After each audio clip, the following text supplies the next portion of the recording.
I don't want to be involved in conspiracy theories. There are lots of them. They can go on. We can speculate on that forever. What we really need to know is how those buildings came down.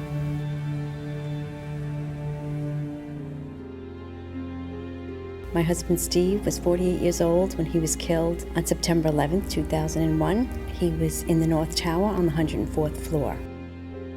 There are so many unanswered questions, and that's scary to me. We never had answers. Nobody ever stopped to have a scientific investigation. A scientific investigation. A scientific investigation. Tribute lights in the New York skyline. An annual memorial to the lives lost on 9/11. Yet there's still more light that needs to shine, revealing truths that their family members deserve to know. September 11th, 2001, a day that changed history. 4 planes went silent and off course. 2 of those planes crashed into the World Trade Center Twin Towers. Several columns were severed, and the jet fuel ignited fires that spread over several floors. About an hour later, millions watched in shock as both towers were suddenly and rapidly destroyed, killing almost 3,000 people, for whom truth and justice may have yet to be served. Hi, I'm Richard Gage, AIA, licensed architect of over 20 years and member of the American Institute of Architects. I'm founder of Architects and Engineers for 9/11 Truth, a nonprofit organization of well over 1,000 technical and building professionals.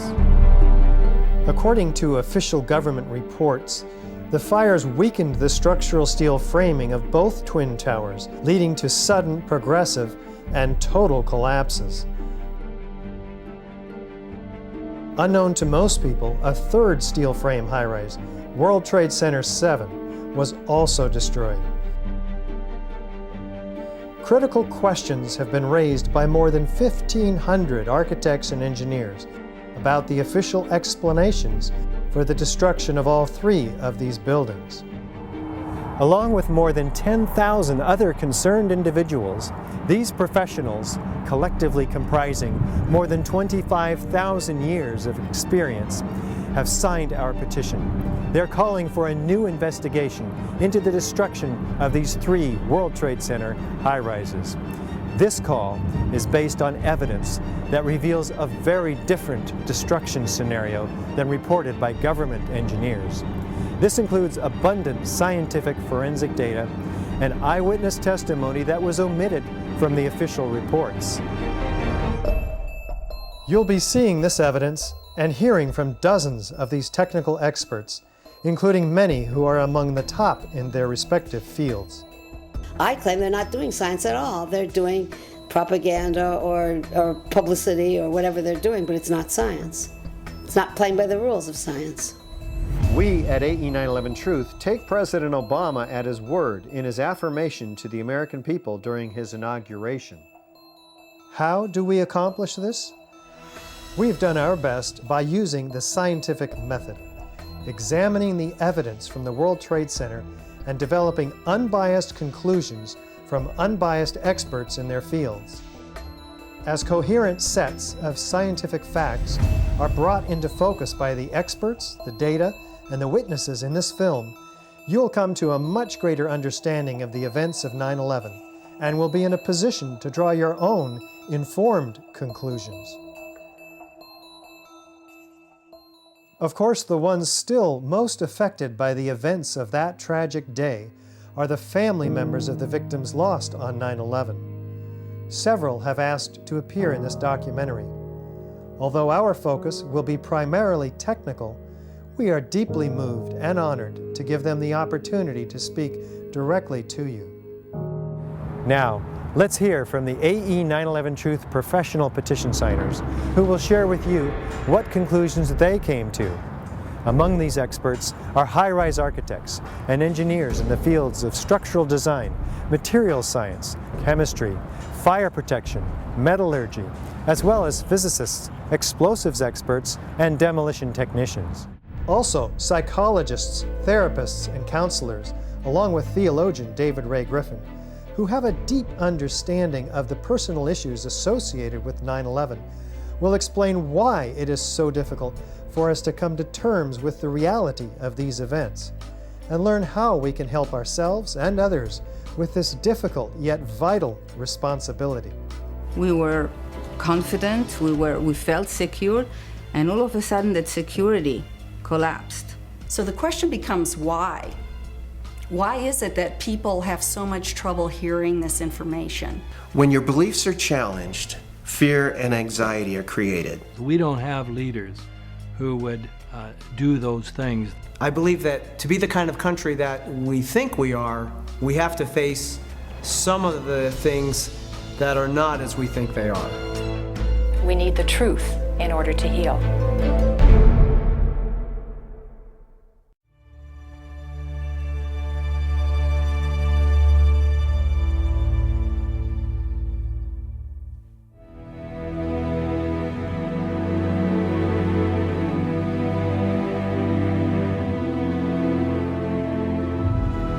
The new World Trade Center Building 7 looms above the site of its original. Building 7 was a 47-story high-rise, not hit by an airplane. Yet it was the third modern steel-frame skyscraper to collapse rapidly and symmetrically on 9/11. It was a football field away from the North Tower and sustained minor damage from falling debris. Building 7's precipitous collapse was blamed on normal office fires. I'm Steve Barish, founder and president of Barish Architects and Associates, Inc., a 33-year-old architecture, planning, and engineering firm. One of the things that really interested me is how quickly the Tower 7 fell. It fell within 7 seconds approximately from top to bottom. This building was built in the mid-'80s and met all the codes at the time. From about 1965 until about 1985, most of my experience has been in high-rise, multi-story steel buildings. NIST would have us to believe that these was a typical office fire, scattered office fires, if you will, that brought this building down. Since the mid-'60s, I've tried to follow high-rise fires because they're something we worry a lot about as we design these buildings. And I'm not aware of any high-rise building that have come down as a result of fires. The coup de grace for me was when I found out that Building 7 had collapsed later that day. And when I saw Building 7 come down, to me, the fact that it looks like a perfect controlled demolition of an intact building,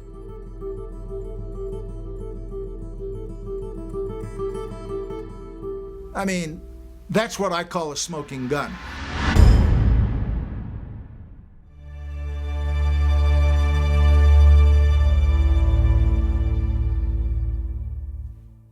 Was the structural steel from World Trade Center 7 preserved, documented, analyzed according to standard procedures for investigating engineering failures? 400 truckloads per day of material were taken away from the World Trade Center site and sent to China for recycling. There were laws violated in the destruction of that evidence. And for the American Society of Civil Engineers to ignore those events is extremely disturbing and is a violation, in my opinion, of their professional code of ethics. It was contrary to the way all investigations are done. If an airplane crashes, they seal off the entire area, nobody touches anything, they move it to a secure location, and they reconstruct an aircraft. Normally, when you have a structural failure, you carefully go through the debris field, looking at each item, photographing every beam as it collapsed and every column where it is in the ground, and you pick them up very carefully and you look at each element. We were unable to do that in the case of Tower 7. you can't do science when you are deprived of the evidence and when your hypothesis is the least valid instead of the most likely. When the most likely hypothesis in the case of Building 7 wasn't even mentioned. This is not science. It's trying to prove preconceived ideas.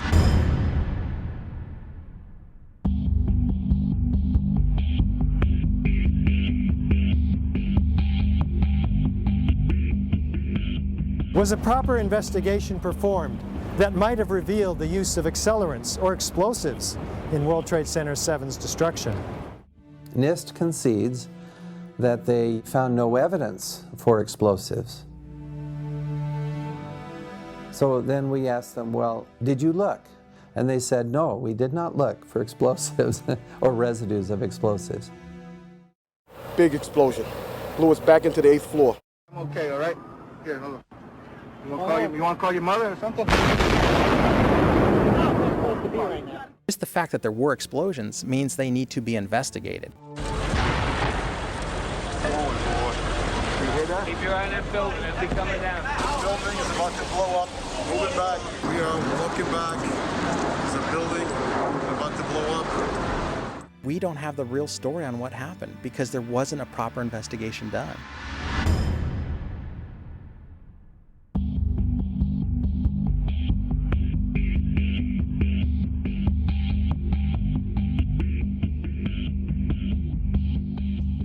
World Trade Center 7 collapsed because of fires fueled by office furnishings. It did not collapse from explosives or from fuel oil fires. As reported by the New York Times, engineers were baffled by the collapse of Building 7. Since no steel frame high-rise has ever completely collapsed due to fire, how are we to understand this mysterious event? High-rise buildings simply do not collapse due to fire. There has never been until 9/11 an experience where a high-rise building that was steel frame completely collapsed. There have been fires burned longer in similar structures without any collapse. This claims the fires were very large, very hot, and long-lasting, when in reality, observation, which has been researched by many people, shows these fires did not last very long. They were not in the locations where NIST claims they were at given times. I'm a fellow of the American Institute of Architects.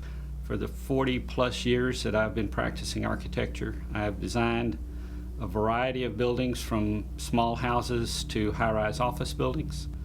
Some of the high-rises that I've worked on are 1 shell and 2 shell here in Houston. I was project manager for a 22-story office building in Akron, Ohio. Later in the day, when World Trade Center 7 collapsed, they had already showed us pictures of a few fires in that building, and I mean, they weren't even raging. And how could that cause a building to collapse as if it were imploded? Couldn't happen.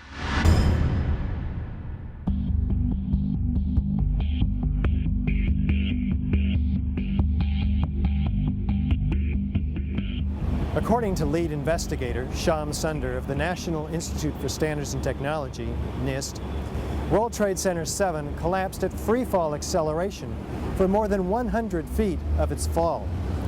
What does the speed of the collapse reveal to us? Essentially, in less than 7 seconds, Tower 7 came down upon itself. It's just like taking your car keys out and just dropping them. That's how fast the building came down, for over 100 feet. And the only way you can get that is when there's zero resistance. And so what we're looking at is a building just coming straight down, falling right through itself with zero resistance. Buildings don't have zero resistance, which is why you feel comfortable walking into a building. This building had 40,000 tons of structural steel in its structural system, and that is intended to keep it from going anywhere. NIST is telling us that the building below it ceased to exist for the first few seconds of the collapse of the building. Well, things in physics just don't cease to exist and cease to resist the forces that are on them.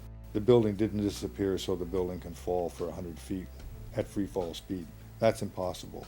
That's a violation of the fundamental law of physics that says that for every action there's an equal and opposite reaction. If floors fall, they tend to fall and are braced by the floor directly beneath it, and there's some delay there.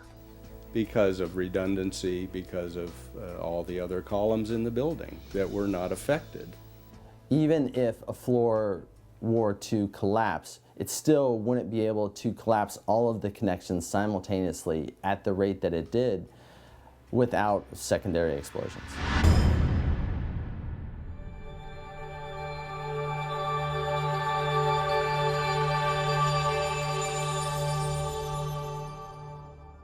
We might anticipate that an unevenly damaged building would fall over.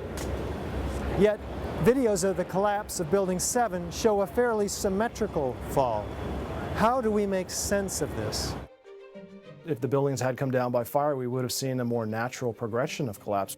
And clearly a more asymmetrical pattern should have been present. The symmetry is the smoking gun. It cannot happen that when you have asymmetric damage, you will get a perfectly symmetrical collapse. The exterior columns on the outside as well as on the inside at the bottom would have to be severed almost at the same time. I worked for Controlled Demolition Incorporated, CDI, the top-rated explosives demolition firm in the world. What I saw, it was a classic implosion. The center of the core, the penthouse area, starts to move first, and then the building follows along with it. That's another indicator that this NIST report is very suspect. When it's all finished, the outside walls are piled one on top of the other right in the middle of the building. Just like a house of cards if it were coming down. According to NIST, the failure occurred at column 79 on level 12. This means basically they're talking about a single columnar collapse or failure that resulted in a total collapse of the building. That just does not make any sense.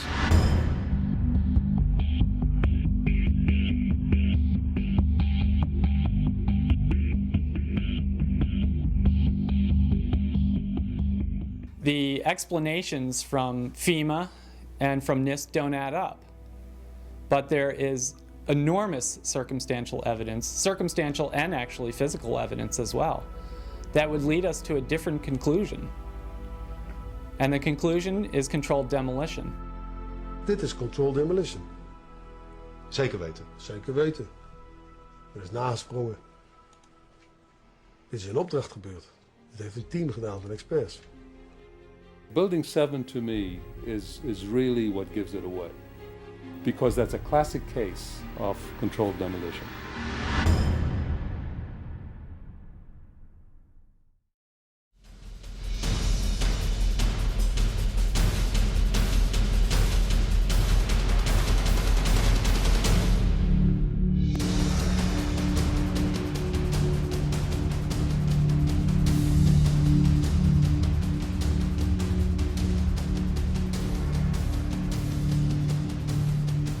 This is the original site of the World Trade Center Twin Towers. Construction is now underway where dramatic new facilities are being erected.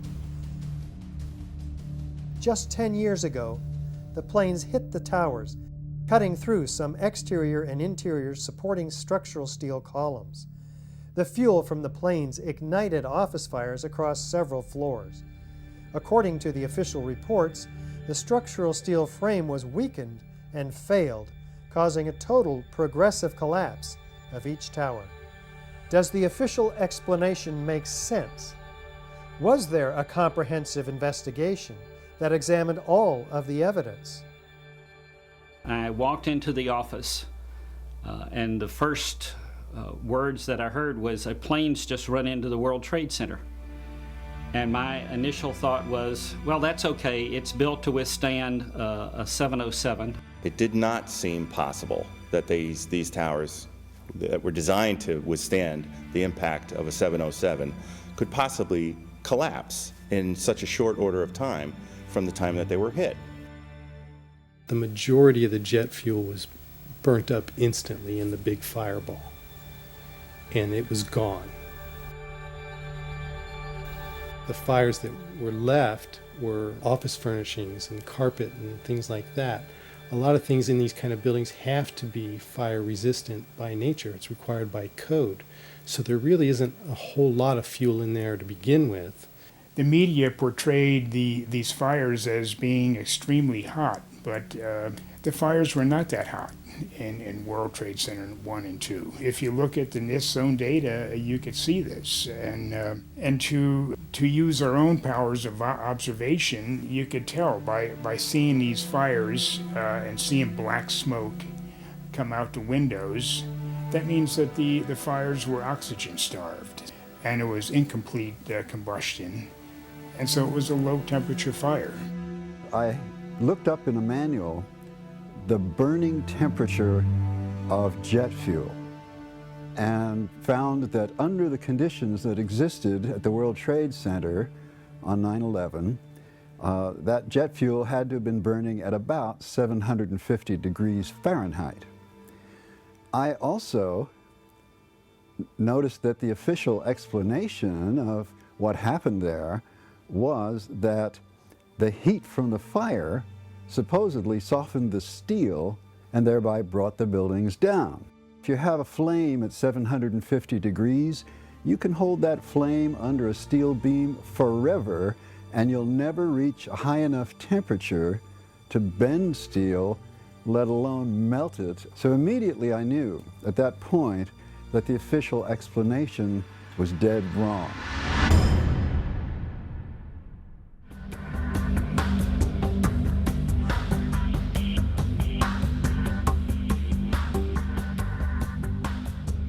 Rather than a slow groaning collapse that we might anticipate, the Twin Towers show in the videos a very rapid, sudden onset of destruction. What does this imply? This claimed that the upper section of each of the towers crushed the lower section. However, when you watch video closely, in the case of World Trade Center 1, you'll see that the upper section disintegrates itself. It appears to be a controlled demolition of its own of the upper section.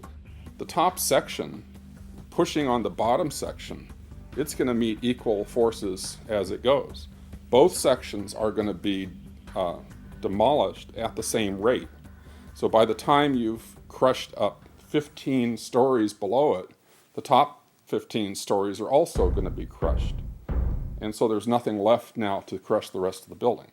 You're looking for a jolt. That this thing, if it actually comes down and hits, you should be able to see the point at which they actually impact, because it would actually slow down the motion of the falling block. Before the tower started collapsing from the top, the antenna started to fall. And the antenna, of course, was over the middle of the elevator shafts. I'm very familiar with the interior structure that surrounded the elevator shafts and the accessibility which the elevator companies had 24/7. It wouldn't be a problem once you gained access to the elevator shafts. Then a team of loading experts would have access to all the core columns and beams. The rest could be accomplished at that point by just the right kind of explosives for the job at hand.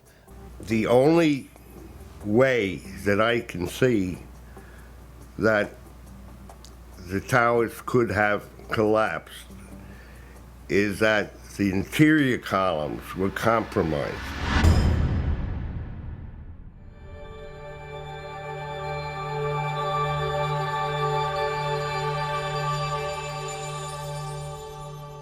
Over 100 first responders reported sounds of explosions and flashes of light at the onset of destruction of both towers. These were not discussed in the NIST report. What did these eyewitnesses actually see and hear? As we were getting our gear on and making our way to the stairway, there was a heavy-duty explosion inside the lobby. We stuck on the stairs for a while. We finally got down to the lobby. Then we get to the lobby, it was this big explosion. There were numerous secondary explosions taking place in that building. There were continuous explosions. floor by floor instead of popping out. It was if they had detonated. If they were planned to take down a building. Boom, boom, boom, boom, boom, boom, boom, boom. And it just started going pop. It just started going boom, boom, boom, boom, boom. And he goes, how fast? I go like firecrackers. They're reporting exactly what I would expect. You're hearing boom, boom, boom, boom, boom, waves of explosions going off, not one massive big boom. There's so many videos of witnesses from that day that report explosions. There's radio transmissions from the FDNY. We have the transcripts that were recorded, back in 2001 of all these firefighters and first responders reporting explosions. This testimony should have caused the presumption that there was a good chance explosive residue would be found and justified testing for it, rather than the opposite. It doesn't look like a collapse. It's like a huge mushrooming, billowing kind of an event. That whole thing looks nothing like a building falling down. It's a building being blown up. That's what the physics shows. Yet they refuse to consider the possibility that explosives or some other form of demolition device could have been used to cause the collapses of the towers. And the fact that controlled demolition is consistent with all the available technical evidence. And the response to that request for correction is NIST simply saying they're unable to provide a full explanation for the total collapse, even though that was their task given to them by Congress.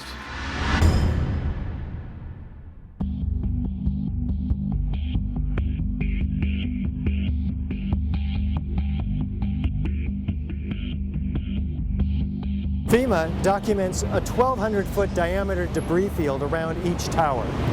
Videos show multi-ton steel sections of hundreds of individual steel pieces ejecting out of the towers at 60 miles an hour for a distance of 600 feet. They also show clouds of debris pulverized in mid-air and isolated explosive ejections as many as 60 stories below the so-called crush zone. Videos also show the near total destruction of both towers. What does all this tell us about the forces and energies involved in the destruction? Large multi-ton beams were hurled hundreds of yards laterally. Gravity works vertically, not laterally.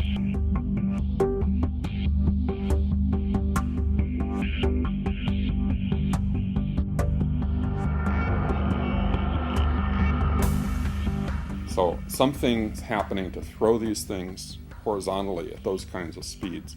And here it is trailing white smoke the whole time. It really is indicative of some kind of explosion. The individual explosions that I noticed 20 and 30 and 40 stories below the collapsing structure. And naysayers tend to say, well, that's just air being blown out the windows. I mean, it doesn't really work to say it's just air pressure. And I've estimated these are coming out faster than 100 miles an hour. The floors pancaking upon themselves would create gushes of air out the side, but not the kind of explosive force that we saw that would throw I-beams across the street into the windows of other buildings. The ejection of the materials out of the building, the manner in which it fell, the speed at which it fell, exhibited all the signs of demolitions and the completeness of the destruction down to their individual elements. As an architect, I would expect to see larger portions of the building floors, the decking, the steel decking, the concrete topping, much larger remnants of what the structural components of this building was. What happened to the concrete? The concrete was pulverized, and I was down here Tuesday, and it was like you were on a foreign planet. All of Lower Manhattan, not just this site, from river to river, there was dust powder 2-3 inches thick. The concrete was just pulverized.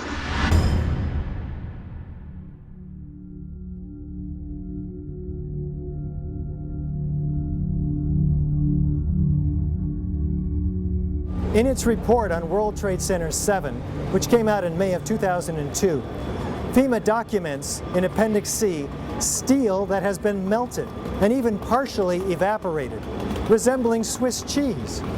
What are we to make of this? I'd like to know why NIST excluded the evidence of melting steel. Why is this not included? Why is this forensic evidence not being included in the report?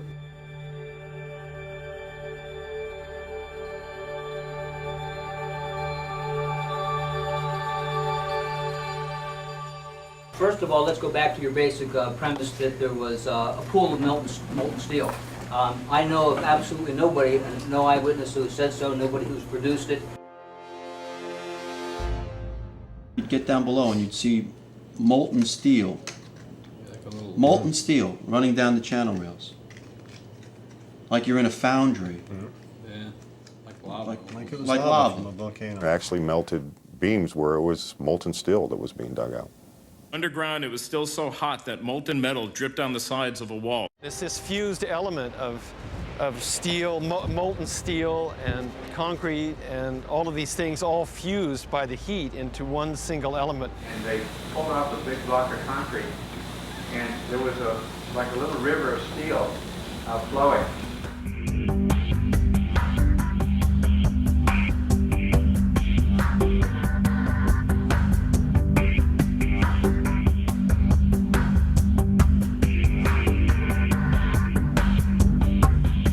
Many witnesses, firemen, and lots of people described the flowing molten metal, iron or steel, at extremely hot temperatures. And John Gross categorically denied their observations, so that because their observations don't fit his preconceived notion, he not only ignored evidence, he denied evidence.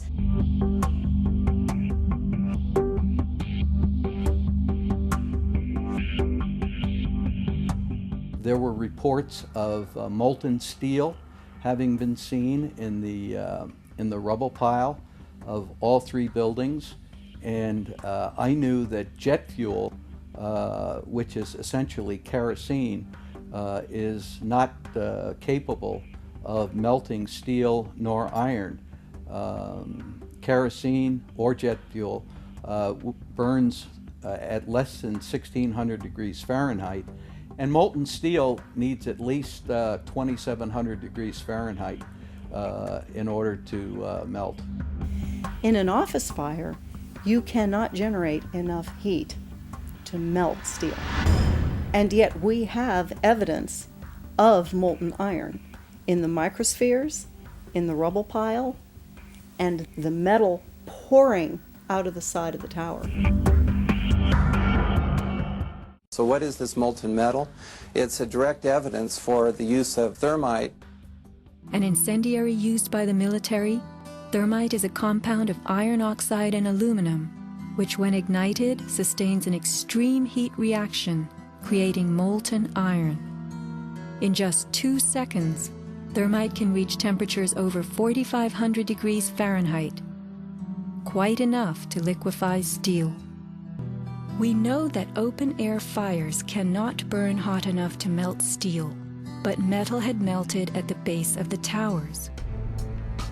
I found a pore in the steel that had pure sulfur embedded in the pore, which I thought was very strange, and so that's when I really started looking for sulfur and finding it in more abundance in some of these phases. There's a government theory that calcium sulfate from gypsum boards was the source of sulfur, and that's wrong. Calcium sulfate cannot undergo any kind of a chemical reaction that produces the element sulfur, and we're not dealing with any kind of compound of sulfur. When we're talking about sulfidation, we're dealing with the element sulfur. There's a version of thermite called thermate, which has sulfur in the thermate. And what the sulfur does is it's sort of like salt on ice. And it just basically makes the steel melt at a lower temperature. And if you do a search on Google for thermite and building demolition, you can find devices that have been fabricated and invented that use thermite for building demolitions.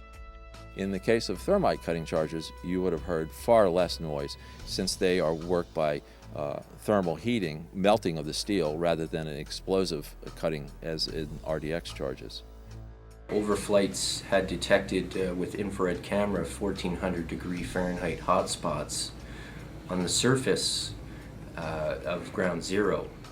And that being there for a week indicates that there was something very hot going on below the surface. So thermite would also explain potentially the fact that the fires could not be put out at ground zero. The fires lasted for quite a while, but most importantly, they were deep within the pile, where people would expect that the environment was oxygen starved. And thermite could explain this because it has its own oxidant within. It's actually the metallic oxide that provides the oxidant to allow the incendiary thermite reaction to occur, even underwater.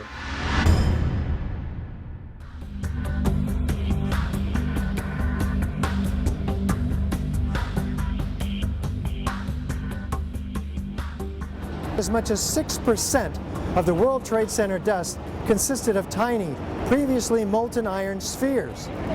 What does this tell us about the temperatures generated in the tower's destruction? When the USGS collected samples of the World Trade Center dust, they found the iron microspheres. Insofar, the USGS does not have a valid explanation for the presence of these iron microspheres. So what do the microspheres contain? Iron is the main element, and then it has smaller portions of aluminum, sulfur, a trace of manganese. Most of them are less than about 1/10 of an inch in diameter, and they're spherical. And they're found in all of the dust blown out of the buildings during collapse, no matter where in Manhattan that dust is picked up. You must have had a much hotter heat source for you to get 2,700 degrees Fahrenheit in order to melt the iron to get these molten spheres. Your heat source must be something like a chemical reaction, an exothermic chemical reaction that reacts, in the case of thermite, reacts at 4,500 degrees Fahrenheit.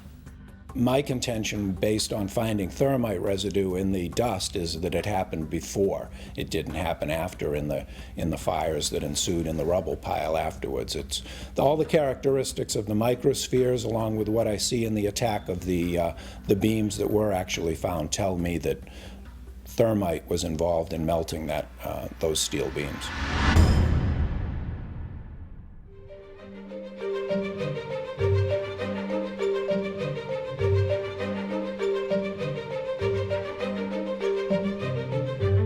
Out of the ashes of the World Trade Center devastation rises the Freedom Tower, whose foundation, however, is shrouded in question. For example, in the World Trade Center dust, an international team of scientists find an advanced form of highly energetic nanothermite composites. What is it, and where does it come from? In the dust, we found what we characterize as unreacted thermitic material in the shape of some very tiny red-gray chips. And in the reaction they produce molten iron, which is the prime indication of a thermitic reaction. And such a reaction can be used to destroy steel structures. What we have found is a modern version of thermite, which we call nanothermite, which is produced in a different way. It is not just two powders being mixed. The material is actually built from the atom scale up. We call it the bottom-up procedure, which is what you do in nanotechnology. The ingredients are much smaller, which means they're reacting faster and they are more easily ignited. The primary elements in the red material are aluminum, iron oxide, as well as silicon and carbon. The iron oxide appears in faceted grains, approximately 100 nanometers across. The aluminum appears in thin platelets, about 40 nanometers thick. This is discussed in our paper in the Open Chemical Physics Journal, published in April of 2009.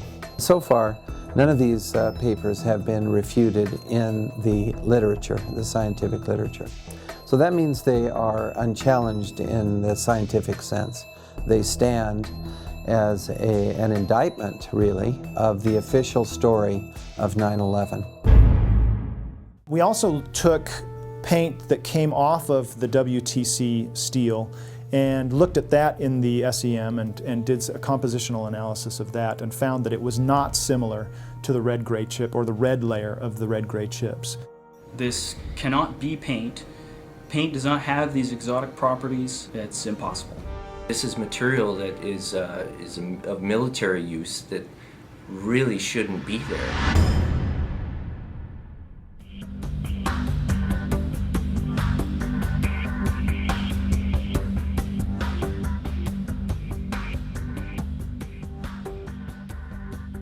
You don't need to be an engineer or an architect to see what happened to those buildings.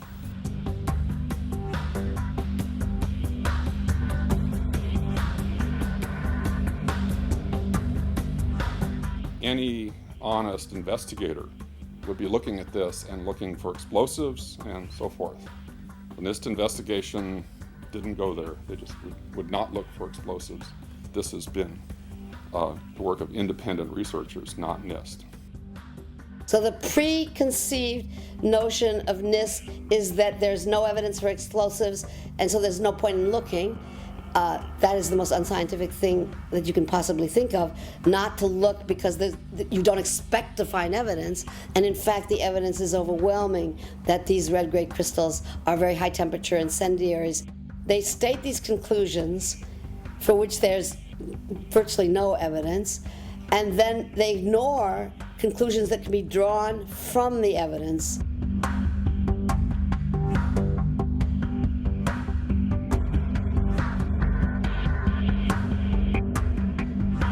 The only way that a building can accelerate as it collapses is by having pre-engineered, precisely timed, and precisely placed explosives.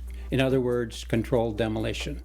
We have a professional responsibility, and I urge every engineer and architect and demolitions expert and anybody that has any knowledge in this field to examine the evidence and stand up and be counted, because the rest of the world is depending upon us. We know we've been lied to about 9/11. We don't know for sure who did it. We don't know exactly how they did everything. And that's why we need a new investigation to find out. We do know that there was a massive cover-up, that there was evidence hidden and destroyed. The American people absolutely need the truth of 9/11.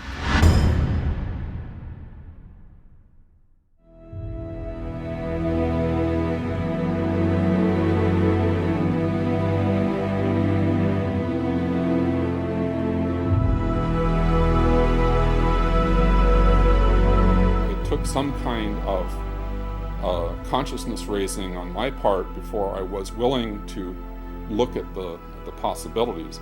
And really, you need to go where the evidence leads. Let's look at it objectively. Let's look at the evidence, not these fabricated computer models and hearsay and all these predetermined conclusions. Let's really open it up again and investigate this thing properly, and then come to conclusions. I strongly support an independent investigation that would be independent of the government, independent of all of the influences that obviously were in effect during the NIST investigation. What happened on 9/11 is not something that is just going to go away. This is very pertinent to us today. I wish to further the investigation, and I want to make a difference because I want this to be a safe and better place for my children. I signed the petition on the Architect and Engineers 9/11 Truth website mainly because I wanted to stand behind the families that lost people on 9/11. The 9/11 Truth movement was started by the families that lost loved ones on that day, and they were all out there alone screaming for help, and our own country was ignoring them and ignoring their needs and not taking care of them the way we should have after that happened.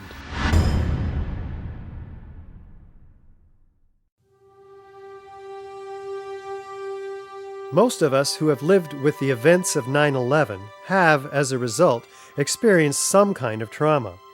It can be very difficult to come to terms with what actually happened at the World Trade Center. In fact, someone told me recently, "I wouldn't believe what you're telling me even if it were true." Our petition signers with psychological expertise have stepped forward to offer their insight.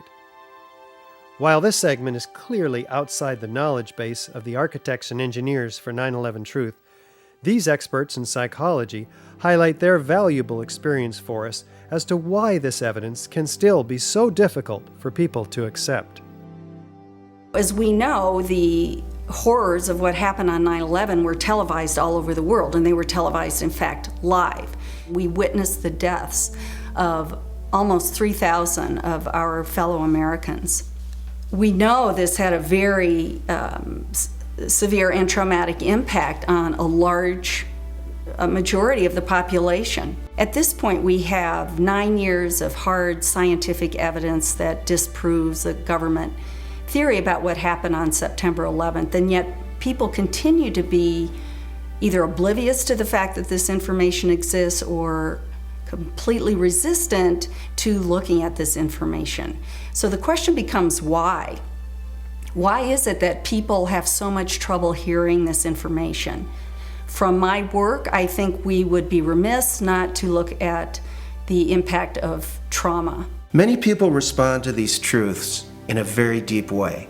Some have a visceral reaction like they've been punched in the stomach. To begin to accept the possibility that the government was involved is like opening Pandora's box. If you open the lid and peek in a little bit, it's going to challenge some of your fundamental beliefs about the world. If we can think of our worldview as being sort of our mental and emotional home, I think all of us will do just about anything to defend our homes, to defend our families. And so I see that with people, and I saw that with myself when my brother tried to talk with me about it, of don't mess with me, don't mess with my home, don't mess with my comfort with how things are. About a week later, I read a lengthy article by Professor Griffin about why he believes the official account of 9/11 cannot be true. And it was a very well-researched article. It was in my office at the time. I sat there and I felt my stomach churning. I thought maybe I was going to be sick. And I leaped out of my chair and ran out the door and took a long walk around the block, around several blocks, and just broke down. I understand now that what was happening was my worldview about my government being in some way my protector, almost like a parent, had been dashed, and it was like being cast out into the wilderness, I think is the closest way to describe that feeling. And I sobbed, felt like the ground had completely disappeared beneath my feet. And I knew at some point during the walk that I knew that I was going to have to become active in educating other people about this, that for me to retain any sense of integrity, I was going to have to take some action. I couldn't just let something like this go. When we hear information that contradicts our worldview, social psychologists call the resulting insecurity cognitive dissonance. For example, with 9/11, we have one cognition, which is what the official story of 9/11, what our government told us, what our media repeated to us over and over, that 19 Muslims attacked us. On the other hand, we have what scientists, researchers, architects, engineers are now beginning to tell us, which is that there is evidence that shows that the official story cannot be true. So now we've lost our sense of security. We are starting to feel vulnerable. Now we're confused. 9/11 Truth challenges the beliefs that our country protects us and keeps us safe, and that America is the good guy. When your beliefs are challenged, fear and anxiety are created. In response to that, our psychological defenses kick in, and they protect us from these emotions. Denial, which is probably the most primitive psychological defense, is the one most likely to kick in when our beliefs are challenged. And it's a very, very uncomfortable state to be in. And eventually our mind shuts off. Just like when a computer is overloaded, our minds get overloaded. We can't handle it anymore and we shut down. And what some of us will tend to do is deny the evidence that's coming our way and stick to the original story, the official story, and to try to regain our equilibrium in that way. Another thing we can do is decide to look at the conflicting evidence and be sincere and be open-minded and look at both sides of the issue and then make up our own mind about what reality is. Here are a few of those spontaneous initial reactions to hearing the contradictory evidence about 9/11. I don't want to know the truth, or I'd become too negative and psychologically go downhill. I'm not sure I want to know. If this is true, then up would be down and down would be up. My life would never be the same. Fran, I refuse to believe that many Americans could be that satanically treasonous. Someone would have talked. But these are beliefs. They are not scientific facts. But these beliefs do keep us from looking at the empirical evidence. Whenever we say, I refuse to believe, we can be sure that the evidence that's coming our way is not bearable and that it's conflicting with our worldview much too much. As I thought about all of these responses, I realized that what is common to every one of them is the emotion of fear. People are afraid of being ostracized, they're afraid of being alienated, they're afraid of being shunned, they're afraid of their lives being inconvenienced, they'd have to change their lives, they're afraid of being confused, they're afraid of psychological deterioration, they're afraid of feeling helpless and vulnerable. And they're afraid that they won't be able to handle the feelings that are coming up. None of us want to feel helpless and vulnerable. Healing comes through facing the truth, experiencing it, allowing the feelings to come in, so that if there are feelings of fear that perhaps these events were caused by something that we haven't thought about yet, dark elements within our society, for example, we'll let that come in and explore it. Let the light shine on whatever happened. This will be the most healing process. After World War II, part of the way that Jewish people honored the dead was by making sure that the truth was known and that the value of these people was respected. Not pursuing the truth about 9/11 disrespects the value of the life of the people that died. Thinking that we're above such things, that it could happen in other countries, but it couldn't happen here, that's a lack of humility, and that's excessive pride. And so not being able to see our dark side or our weaknesses is the most dangerous thing. A feature of American history that makes us particularly liable to this pride is this notion that's called exceptionalism, that America is the exceptional nation. And that began from the beginning. As this country was formed, the people would say, well, there was so much evil in the European countries, so much cheating, so much lying, so much using the people for the rulers' purposes, but not in America. We have leaders that are free from those sins. So I think this has made 9/11 particularly difficult for Americans. So we need to understand that questioning is patriotic. Questioning is what we're supposed to do as citizens. That's our duty. When something like 9/11 happens, we need to be sure that we have a real investigation into who the perpetrators are, and then we need to be sure that those perpetrators are held legally accountable. It's part of the healing process on the individual level as on the collective level. We need the truth in order to heal.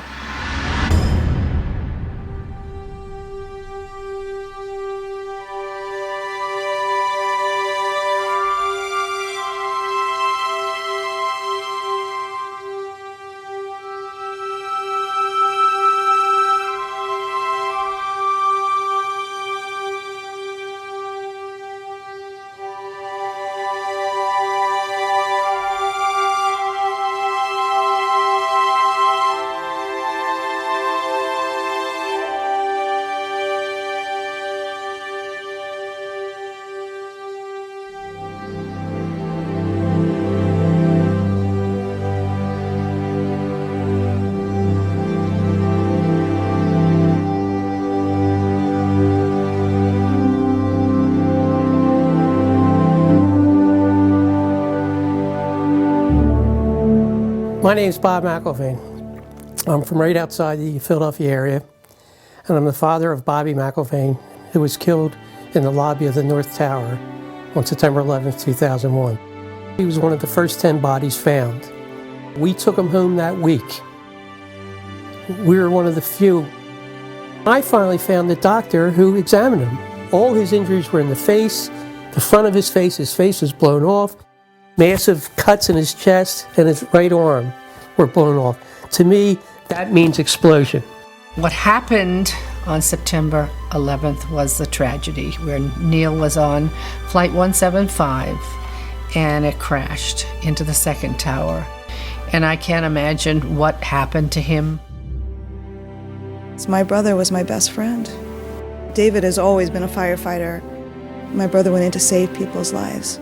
I'm a family member trying to find out the answers to the murder of 3,000 plus people. I'm Jane Policino. My husband Steve was 48 years old when he was killed on September 11th. I have no identification. Why is that? It seems to me we should know why over 1,000 victims there are no trace for, and no identification, no trace of over 1,000 victims. Just a few years ago, they were still finding body parts on the roofs of buildings. What is that? We should know why there are over 700 bone fragments found on the top of Deutsche Bank building, less than a half an inch long. We should have that information. Why were they up there? Why weren't they found? What kind of explosion was there? And the explosions were brought up many a times, talking to firemen, talking to medics, talking to everyone. Everybody talked about these explosions. I want the officials that are in power to ask the questions. I want answers. Please look at architects and engineers. People all around the world, scientists, all around the world are questioning this. When you bring science into the equation, that's so important because you can't argue against science. And there's some deep, deep explaining to do. The bottom line is that it needs to be investigated properly.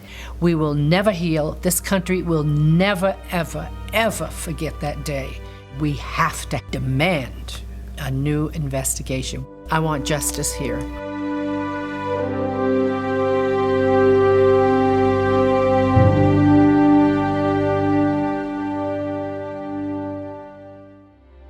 The forensic evidence that you've seen is very real. New light has been shown.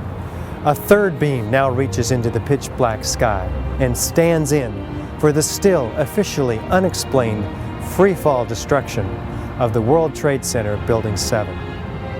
The obvious dark truth about Building 7 may very well provide the key to justice for the victims of family members of the destruction of the Twin Towers.